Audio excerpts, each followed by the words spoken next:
Dr. Eddie Ramirez, and we're going to be talking about a fascinating subject of how um, where all these pandemics come from. So let me start by sharing with you a couple of slides. So we're going to go here, and we are going to share this screen. Greetings from Weimar, in parentheses. That's where I am at the moment. Weimar, California. Excellent college, by the way. You guys are looking for a good education. It's an excellent environment and so forth. So let me just start by sharing my contact information.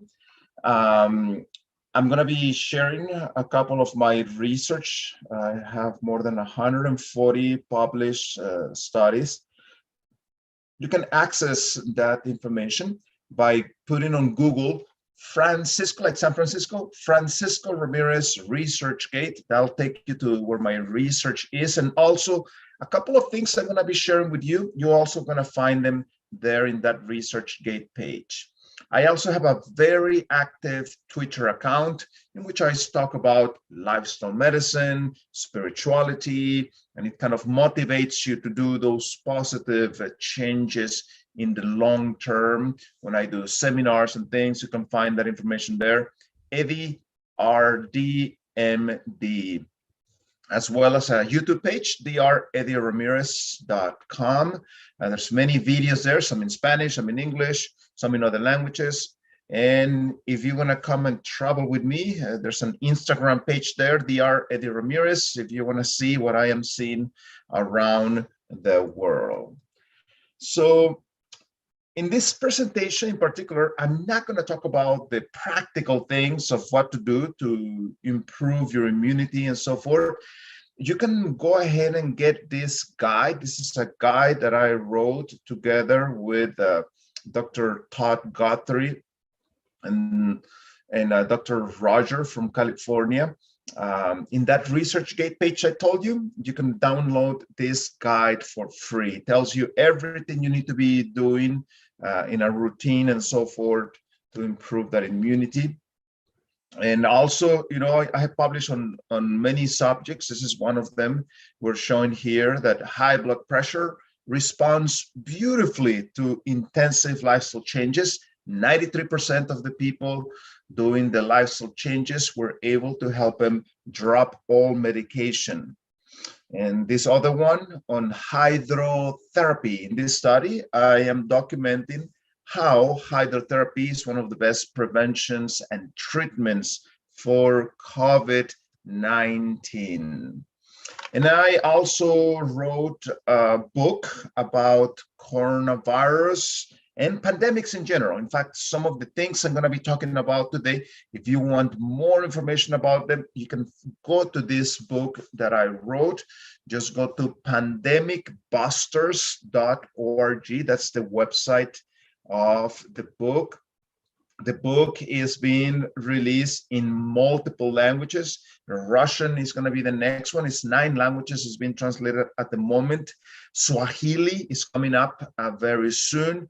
And in fact, if there's somebody listening here that want to translate it into their language, yeah, just contact me. Spanish, the publishing house of Latin America, is going to start printing this book. Again, you can find that research there on that ResearchGate page.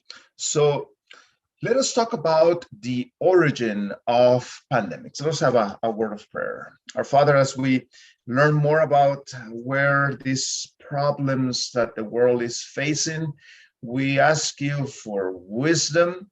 We ask you to be our teacher and guide us as we learn more about the situation that this world is in. In the name of Jesus, amen.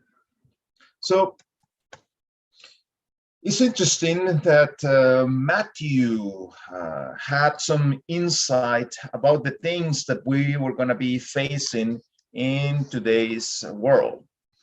For example, Matthew 24, verse 7 says, "For nation shall rise against nation, and kingdom against kingdom."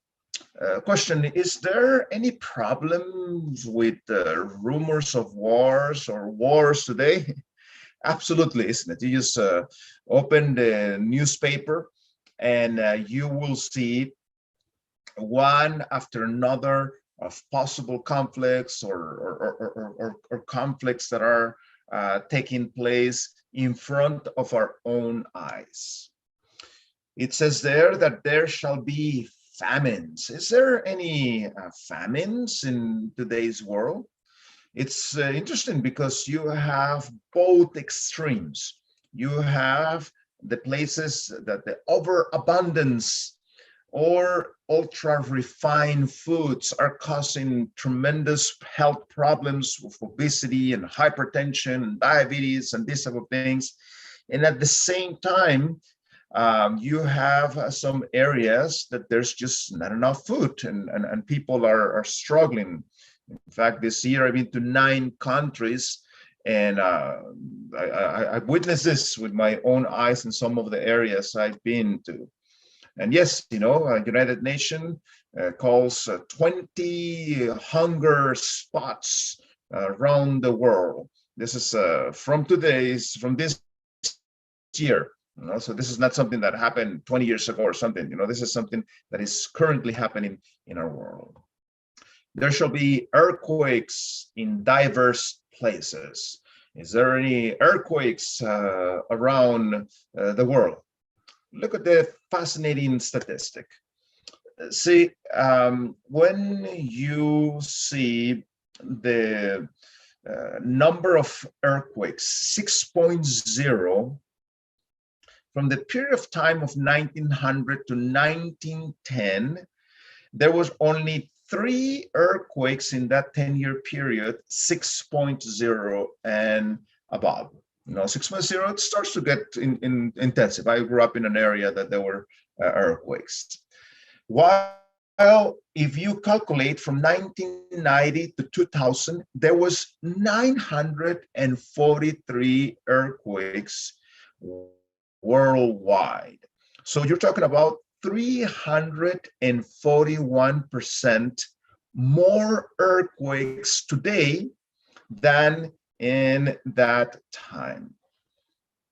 And another sign that Jesus gave about the world that we live in is that there were going to be pestilences.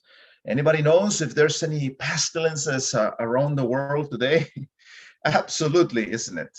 The world is paralyzed because of pestilence. Acts of the Apostles, page 26.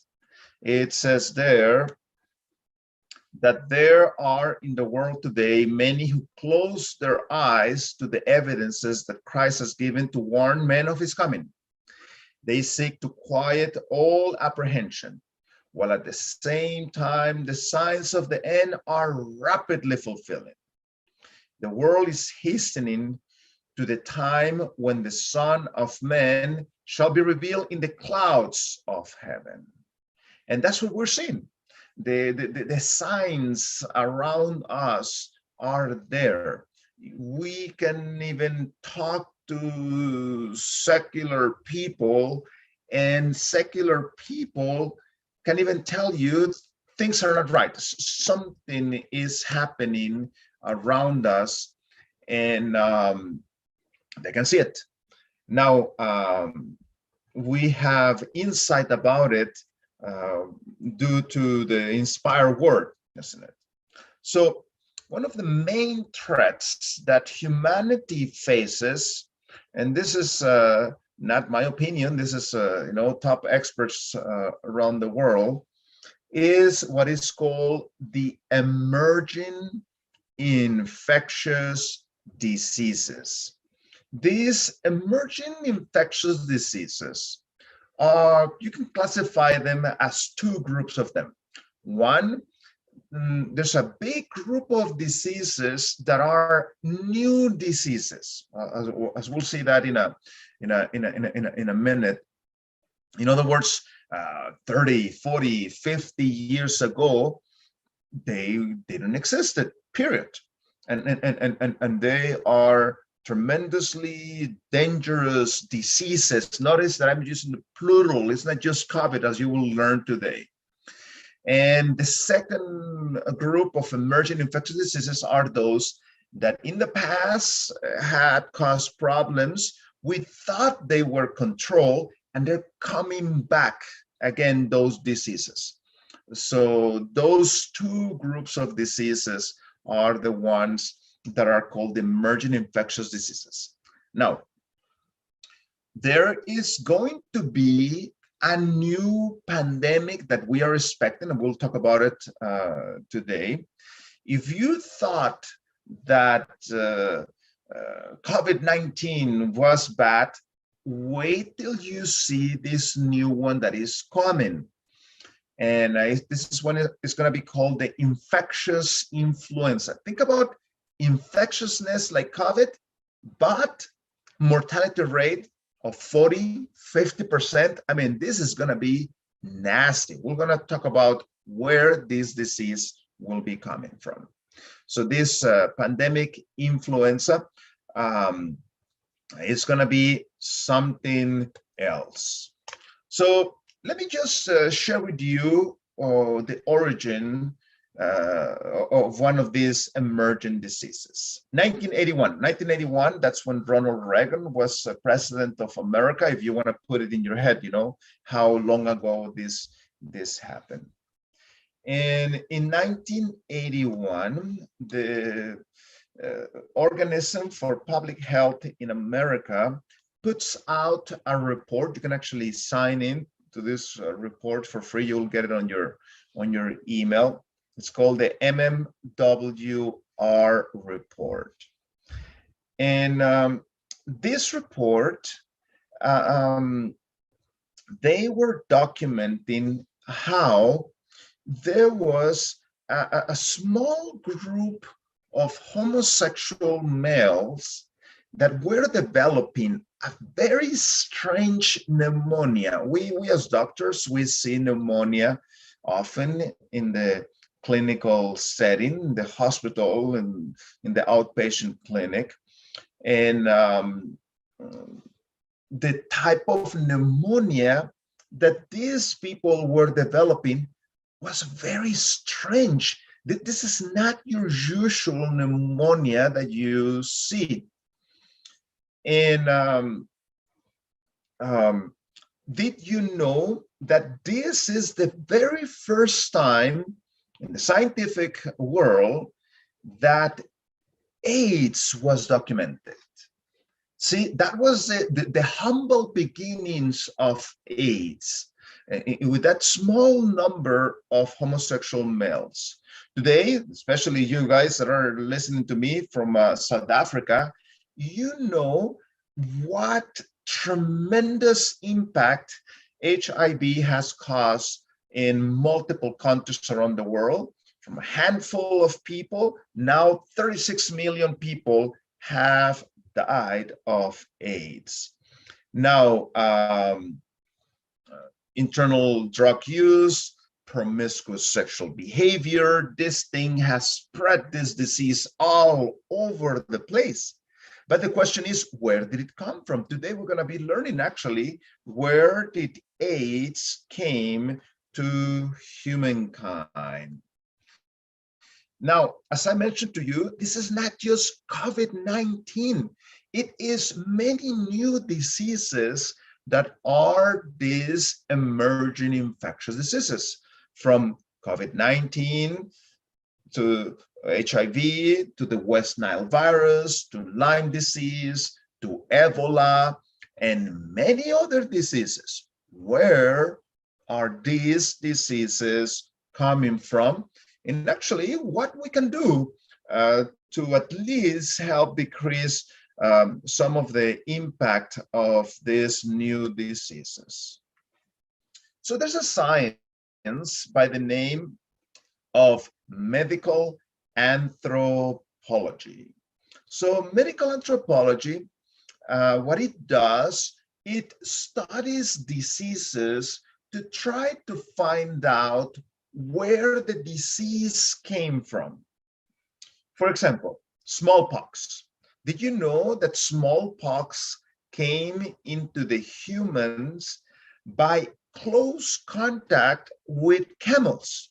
See, there was a disease called camel pox that lives in the camel, and with that close contact, the disease was able to jump into humans. Another disease that has been able to trace to the camels, MERS. MERS is another coronavirus. It's not what causes COVID-19, but causes another disease. And that one in the Middle East happens to be something that sometimes occurs due to the jumping from the camel to the human. Whooping cough, this tremendously infectious disease in which people get these coughing fits, and they even get purple from so much coughing. It's cough, cough, cough, cough, cough, cough, cough. Very infectious. Sadly common in Africa. And this one came from pigs into humans. I mean, there's a reason why Leviticus 11 says, don't eat the meat of the pig. It says, don't even touch it, because this thing is nasty beast. Don't touch the pig because of those diseases. And these boats actually spread disease all over the world. And if you have read the history, countries such as Asia, countries in Africa, countries in Latin America, as the Europeans started coming in contact with many of those natives, there were tremendous epidemics that this caused among those natives. Just to give you a concrete numbers, for example, when the Spanish come to Latin America, in a matter of 30 years, in 30 years, half of the population of Mexico had died due to the diseases that the Europeans brought to the American continent. That's so you can see how tremendous devastation those diseases cause. In fact, the population in certain areas, for example, among the Aztec Indians, which used to be the biggest empire, it's what today would be part of Mexico, part of Guatemala, part of Honduras. It was a tremendously big empire. The population dropped from 18 million to 1.6 million. And these are actually pictures that the natives from Mexico made, documenting how their people were getting sick due to those diseases of the Europeans. Typhoid fever, this is something actually quite common also in Africa, came from the contact of chickens, and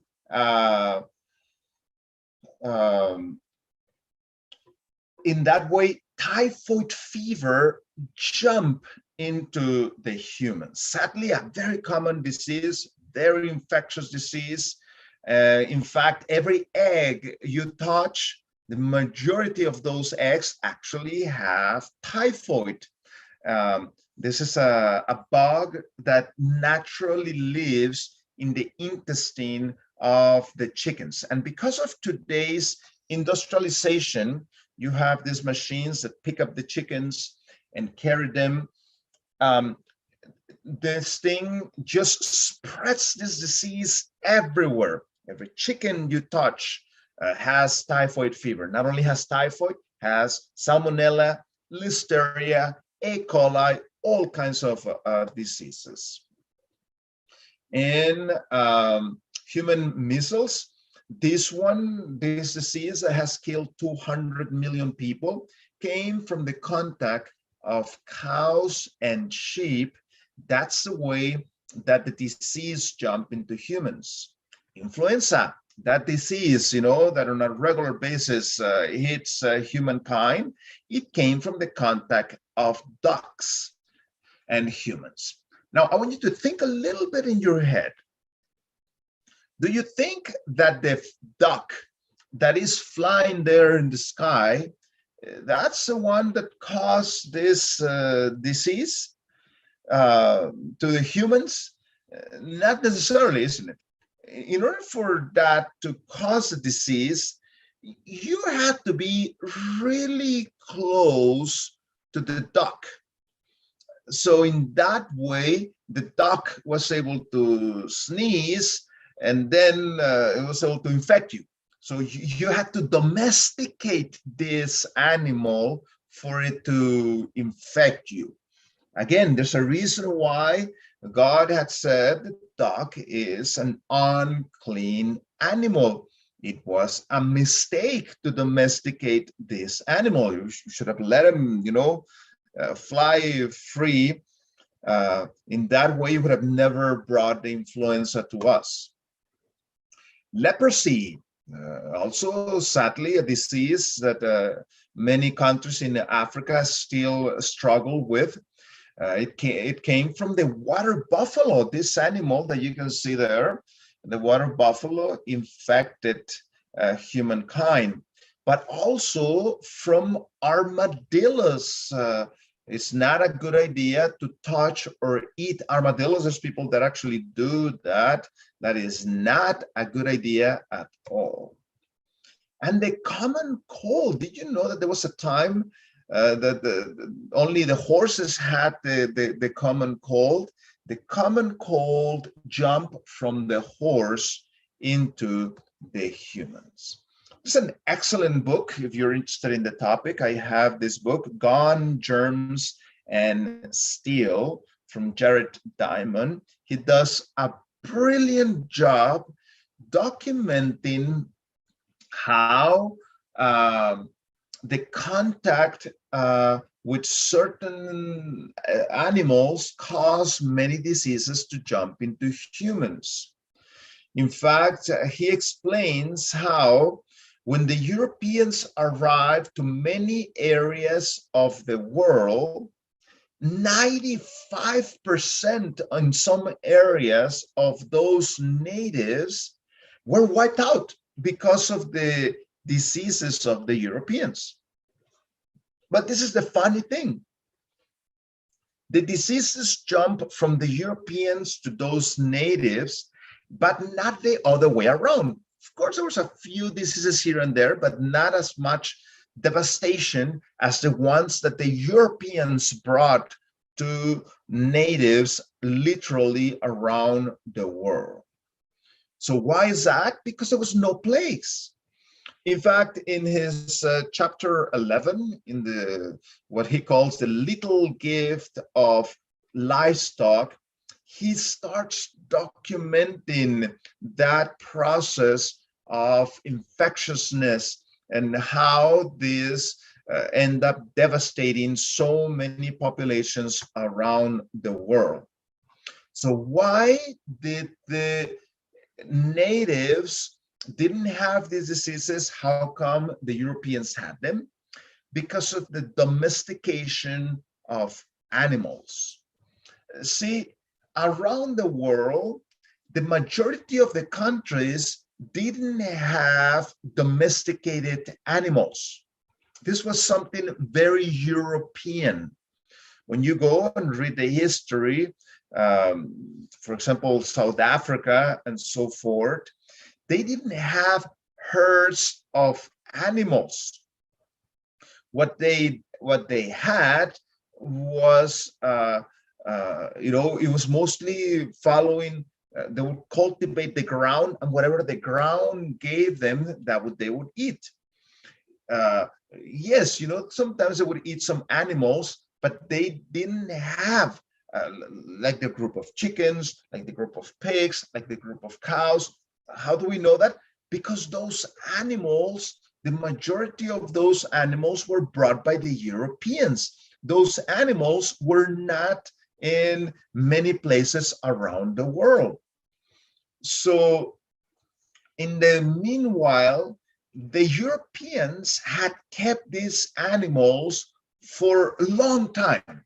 Middle East and Europeans had this custom of domesticating animal husbandry, something that around the world outside of those areas was not something that was being done. So think about it. If there was no pigs, there was no pertussis.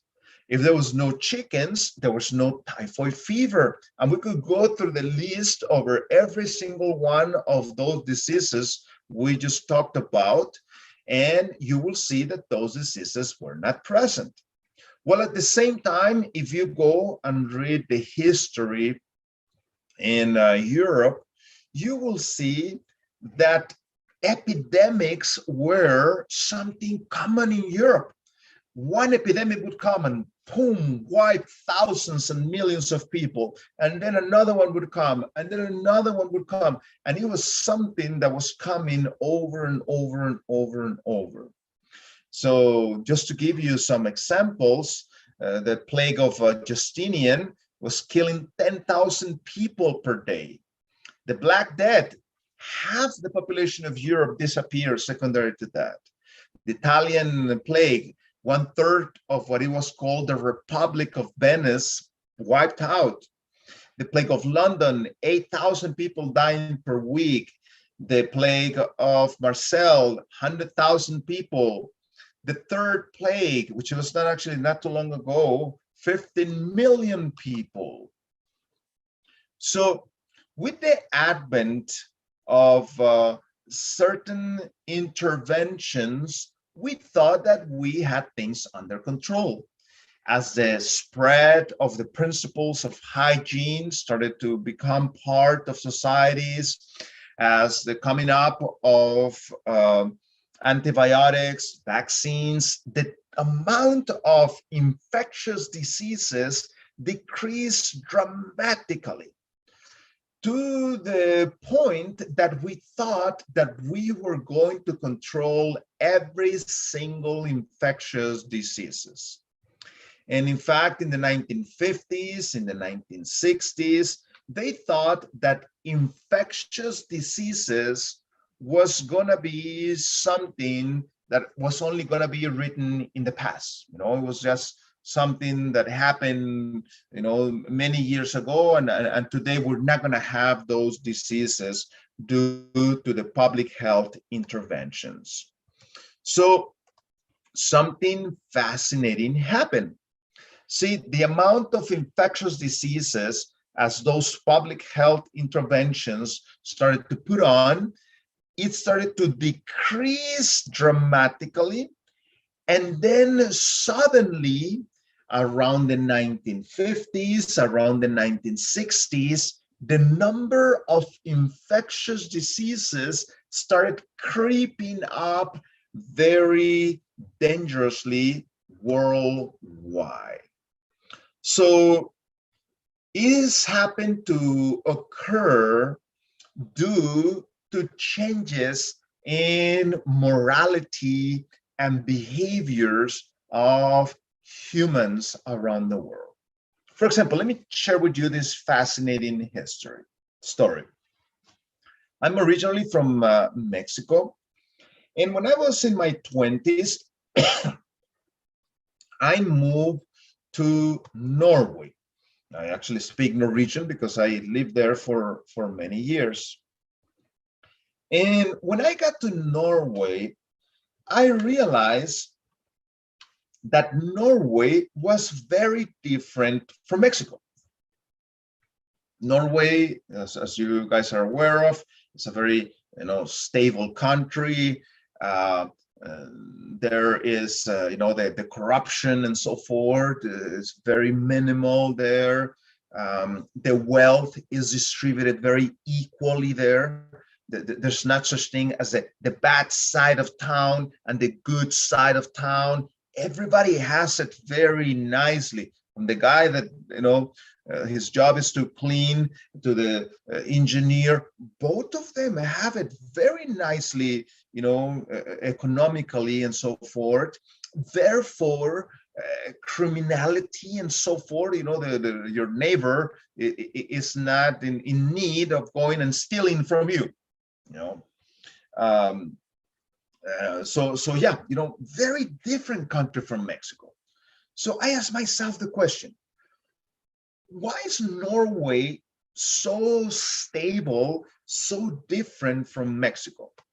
And what I did to try to find an answer to that question is that I went to the local library to read the history of Norway. And I got shocked. As I'm reading the history of Norway, I realized that Norway in the past was almost identical to Mexico. There was abuse of power, there was corruption, society was very stratified. You have very rich people, you have very poor people, and something happened in Norway that didn't happen in Mexico. See, the message of Martin Luther came into that country, and these people really embraced that message. It was not a superficial type of change, it was an internal type of change. And because of that, the mentality of the people started changing, and people became more honest, people became more truthful, people became, more stable and so forth. And the interesting thing is that the whole country was changed as a result of that. In fact, I've been to 85 countries around the world speaking and sharing my research, and I can see the pattern very clearly with my own eyes. You show me a country in which that message of Protestantism really took a hold of the whole country, I'm going to show you the most prosperous countries around the world.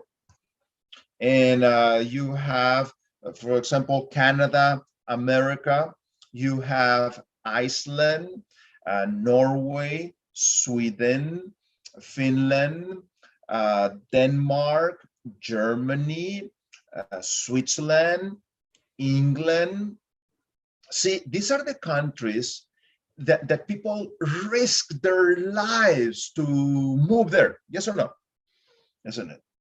And then through the influence of some of those European countries, other countries were also transformed like that. For example, South Africa used to be a very prosperous country because the main philosophy of the country used to be Protestantism. Once this country left that light, you have seen what has become of South Africa. It's a very sad story of what ended up happening with the emergence, of this spiritism, religions, and so forth. It has just, sent that country downhill. You have, for example, Australia, another colony from England, very prosperous country. And I'll tell you the second part of the story. I'm not that done yet. New Zealand also, I've spoken there many times. You have South Korea. That's the country in Asia with the highest amount of Protestants.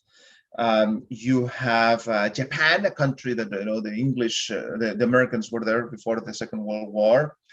And then you have Hong Kong, which was a colony of England.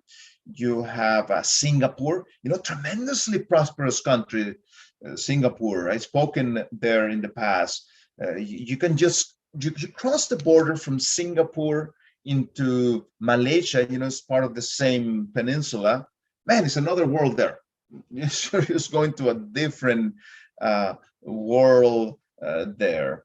In fact, the sad thing about it is that many of those countries that God blessed tremendously due to the fact that they were following the light that he had given them, today many of those countries are giving their back to God. And the fascinating thing is that this happened to occur around the 1950s, around the 1960s. See, when the Second World War was going on, there was an emerging revival in those countries as they saw, that their countries were being devastated and so forth. Church attendance started to increase and people started reading their Bibles and so forth. So shortly after the Second World War, as the economy started to improve and so forth, sadly, spirituality started to decrease. And to the point that today, it's a huge deal. For example, in New Zealand, in a country of about 4.5 million people, 650,000 people in New Zealand feel very lonely. And especially there were some part of the population, 15 to 24 years, are the loneliest people. And you can see here how the people that say that they don't have any religion, their spirituality is not part of their lives, notice that it's the same bracket of population, 15 to 24, if you remember, and go and see here, 15 to 24, that's the part of the population that is some of the most secular. And part of the problem occur with the following. See, the churches in those countries used to be in charge of the education of those young people. But as secularism took place in those countries, government took the control of the education system, and that was a huge mistake. Government-sponsored education is just basically an agnosticism, atheism teaching system. So here you are, teaching all these young people, there's no God, there's no spirituality, and that's what we're seeing. We are seeing a tremendous crisis worldwide. Notice this interesting citation. Satan works through the elements also to garner his harvest of unprepared souls. He has studied the secrets of the laboratories of nature, and he uses all his power to control the elements as far as God allows. It is God that shields his creatures and hedges them in from the power of the destroyer. But the Christian world has shown contempt for the law of Jehovah. Notice the term that she uses here, the inspired pen, the Christian world. Those are the people we were just talking about a minute ago. And the Lord will do just what he has declared that he would. He will withdraw his blessings from the earth and remove his protecting care from those who are rebelling against his law and teaching and forcing others to do the same. Satan has control of all whom God does not specially guard. See, that's why it was so dangerous for these countries to give their backs to God. As they gave their backs to God, now Satan took control because God was no longer guarding them. He will bring disease and disaster until popular cities are reduced to ruin and desolation. Even now, he is at work in accidents and calamities by sea and by land, in great conflagrations, in fierce tornadoes, in terrific hailstorms, in tempests, floods, cyclones, tidal waves, and earthquakes, in every place and in 1,000 forms, Satan is exercising his power. He imparts to the air a deadly taint, and 1,000 perish by pestilences. These visitations are to become more and more frequent and disastrous. Destruction will be upon both men and beasts. The earth mourned and faded away. The haughty people do languish.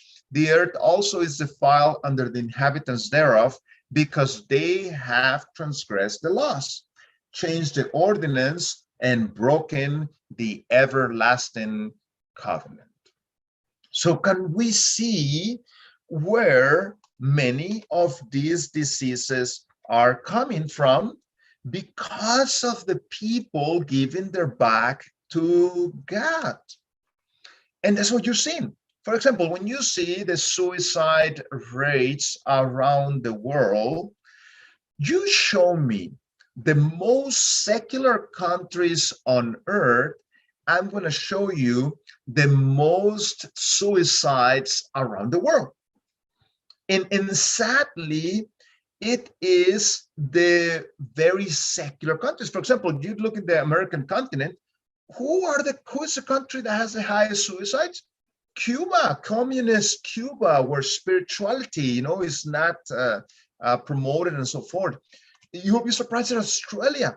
I mean, Australia is such a nice country. Very sad that it's becoming a very tyrannical country, the government, but such a nice country, with it had great economy, very peaceful, possibilities of jobs, a beautiful country all over the place, yet young people killing themselves. Why? Because of that secularism. So this is something that is called the rose effect. Think about like a rose. If I cut that rose from the branch, the rose still is alive, but the rose is hastily being devastated, and it's going to end up dying, that rose. That's exactly what we are witnessing, especially in those blessed countries of the past, as the blessings that we see today are the result not of today, but of what the people before were doing.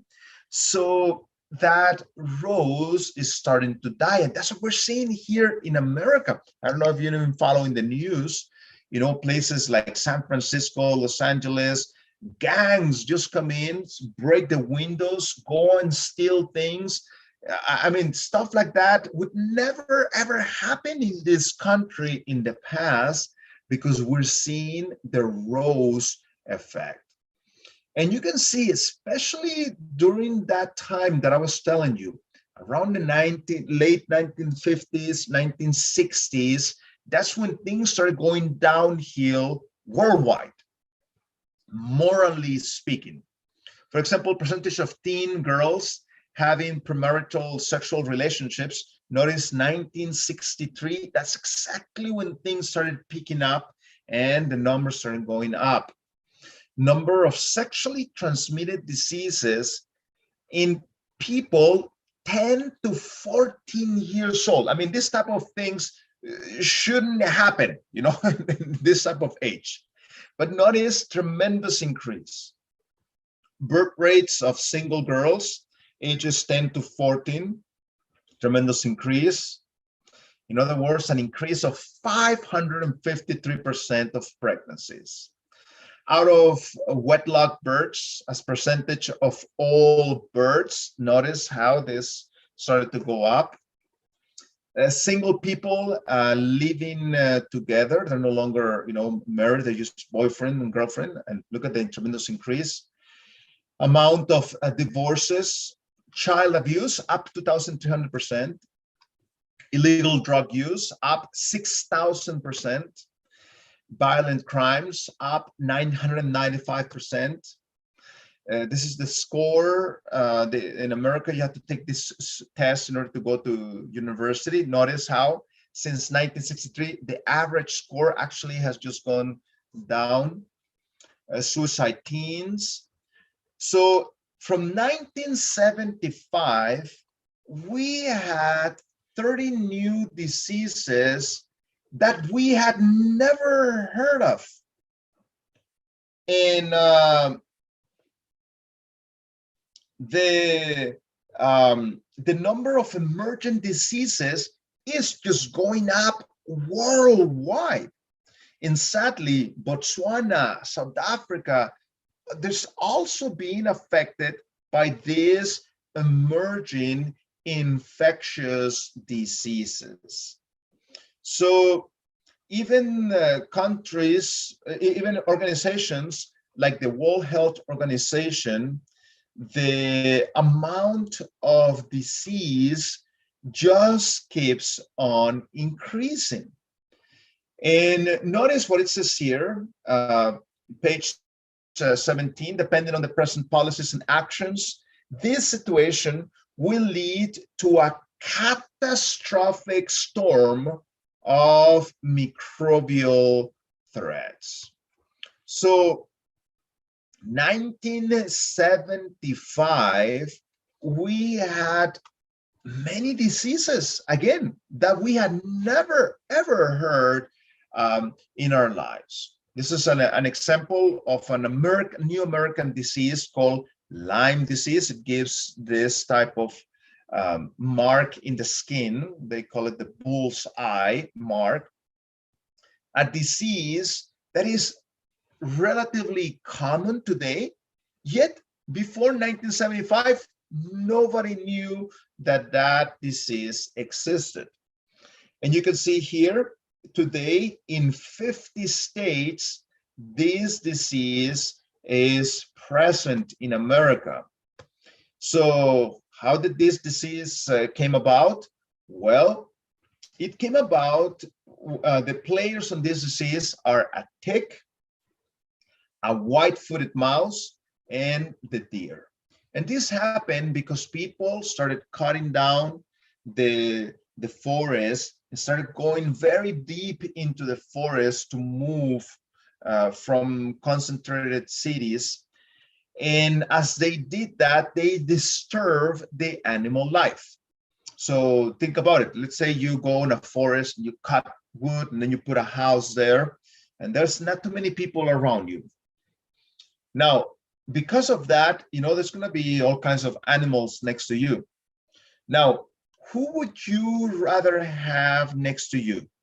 Would you rather have, mountain lions and wolves and coyotes and badgers and this type of predators, or would you rather have deer or some other peaceful animal?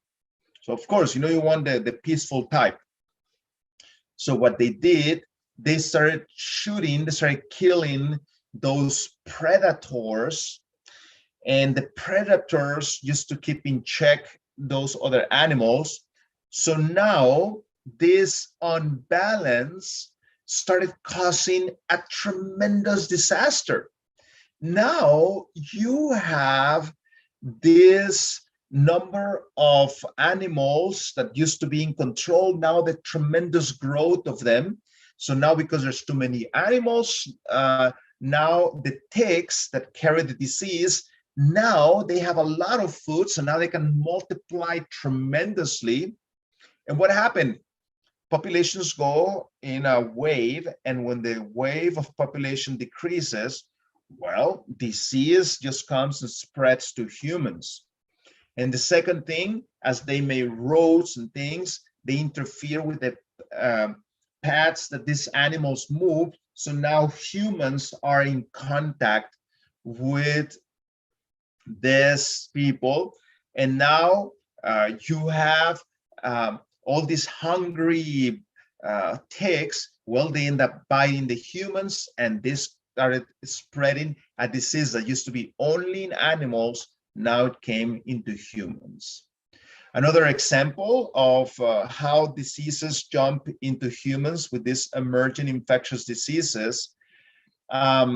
Argentina has beautiful forests, and they decided to cut those trees and put animals there: sheep, goats, pigs, cows, and so forth. And this destruction of the forest, the humans came in contact with diseases that were only in that forest, and in that way the diseases jump into humans. Now, not only Argentina did this, many other countries in South America did that, and therefore you can see that many countries in South America now have many emerging infectious diseases. And some of these diseases are nasty. They are kind of similar to what you guys in Africa have as the Ebola. These are also what are called hemorrhagic fevers. And you guys are familiar with this because these are some of your neighboring countries that are struggling with this.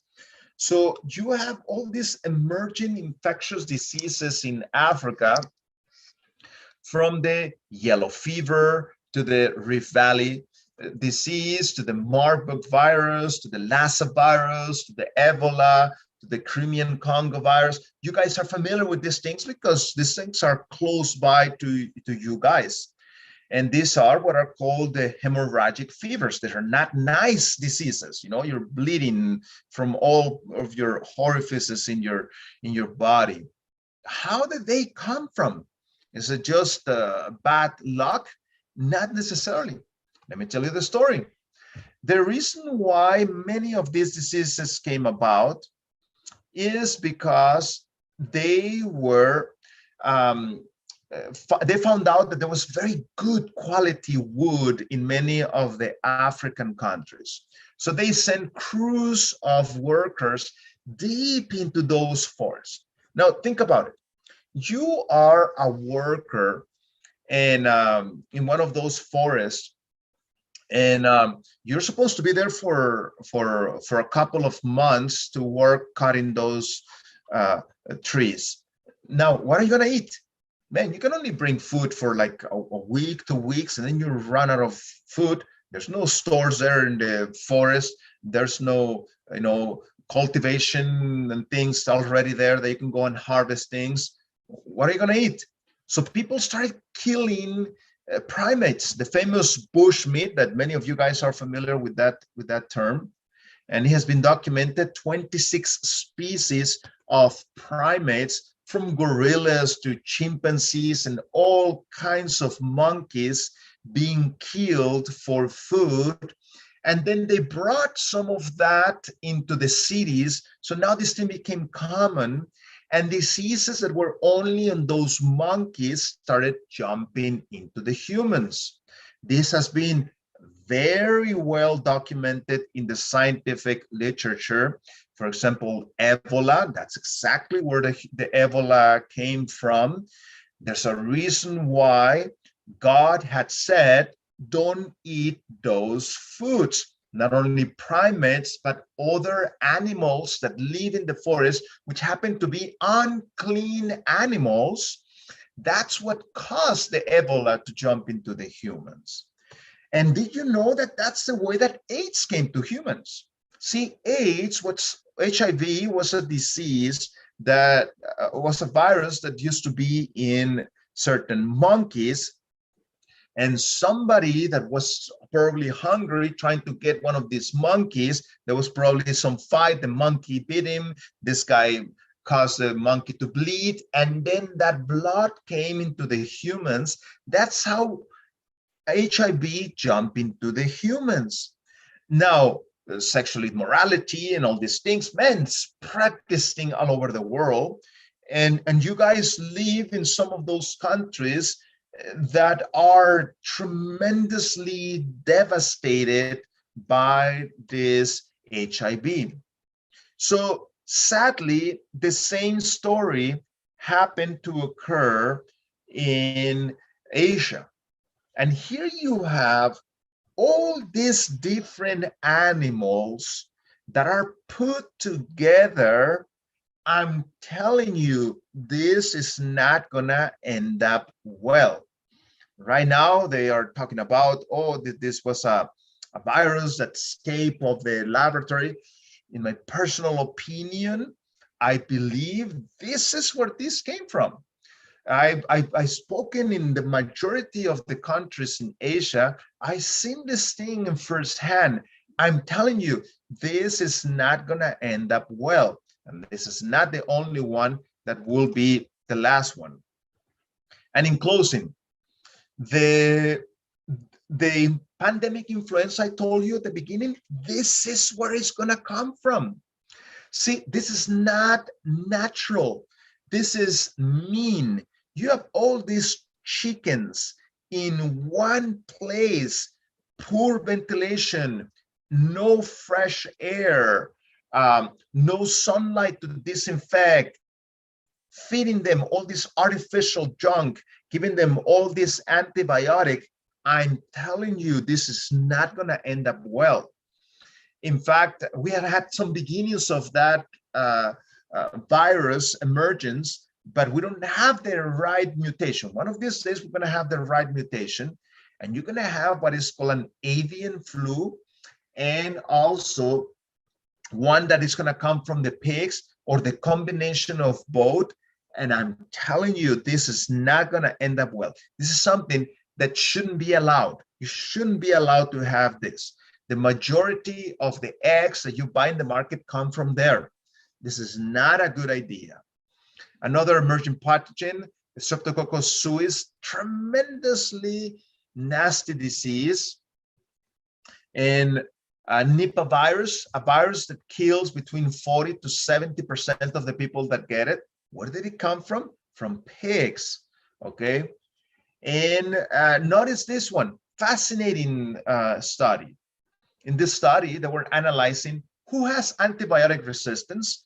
Notice that the people that eat animal products have antibiotic resistance, but notice how vegetarians, when they check for antibiotic resistance, it was non-existent. Fascinating. Notice what it says here in Counsels and Diets. The light that God has given me is that the curse of God is on the earth, the sea, the cattle, and the animals. There will soon be no safety in the possessions of flocks or herds. The earth is decaying under the curse of God. Why is that? Because people are giving their backs to God. This is not going to end up well. So COVID-19 has killed millions. AIDS has killed millions. Thousands have died of Streptococcus suis. SARS-1, the first version of SARS, killed thousands. Nipah has already killed hundreds. But the pandemic influenza is going to have a tremendous mortality, and it will soon be out. The light given me is that it will not be very long before we shall have to give up any animal food. Even milk will have to be discarded. Disease is accumulating rapidly. The curse of God is upon the earth because man has cursed it. It's not that the problem is God, but it's man's behavior has caused that.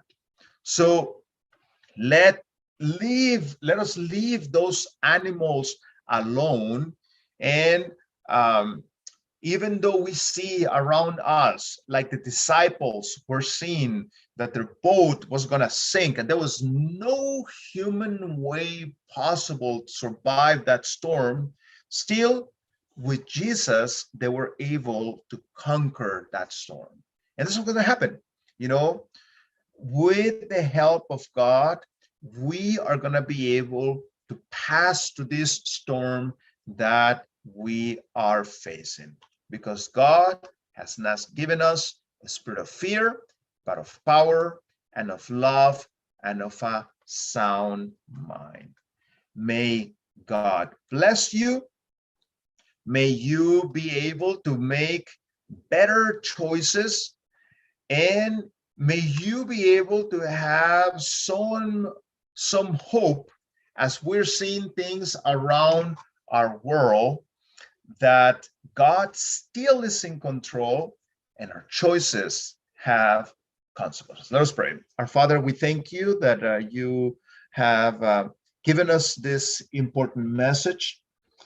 Give us wisdom, give us your direction, and may we do your will, Lord, wherever we are, so that we can come victorious out of these difficult times that we're at. We thank you. In the name of Jesus, amen.